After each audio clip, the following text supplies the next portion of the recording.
ಚಾನೆಲ್ಗೆ ಸಬ್ಸ್ಕ್ರೈಬ್ ಆಗಿಲ್ಲ ಅಂದ್ರೆ ಈಗಲೇ ಸಬ್ಸ್ಕ್ರೈಬ್ ಆಗಿ ಪಕ್ಕದಲ್ಲೇ ಇರುವ ಬೆಲ್ ಐಕನ್ ಕ್ಲಿಕ್ ಮಾಡಿ, ಲೈಕ್ ಮಾಡಿ, ಶೇರ್ ಮಾಡಿ. ಗೌರಿಬಿದನೂರಿನಲ್ಲಿ ಬೆಳ್ಳಂಬೆಳಗ್ಗೆ ಭೀಕರ ಅಪಘಾತ, ಸ್ಥಳದಲ್ಲೇ 3 ಮಂದಿ ಸಾವು.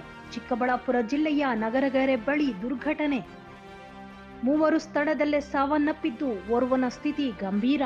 ನಗರಗೆರೆ ತಿರುವಿನಲ್ಲಿ ಕಾರು ಚಾಲಕನ ನಿಯಂತ್ರಣ ತಪ್ಪಿ ಘಟನೆ, ತಗ್ಗು ಪ್ರದೇಶದಲ್ಲಿ ಚಾಲಕನ ನಿಯಂತ್ರಣ ತಪ್ಪಿ ಘಟನೆ ನಡೆದಿದೆ. ಬೆಸ್ಕಾಂ ಲೈನ್ಮನ್ ಶ್ರೀಧರ್ 28 ವರ್ಷ, ವೇಣುಗೋಪಾಲ್ 38 ವರ್ಷ, ಮಂಜುನಾಥ್ 37 ವರ್ಷ ಸ್ಥಳದಲ್ಲೇ ಸಾವು. ಮತ್ತೊಬ್ಬ ಗಾಯಾಳು ಶಿವಕುಮಾರ್ ಆಸ್ಪತ್ರೆಯಲ್ಲಿ ಚಿಕಿತ್ಸೆ.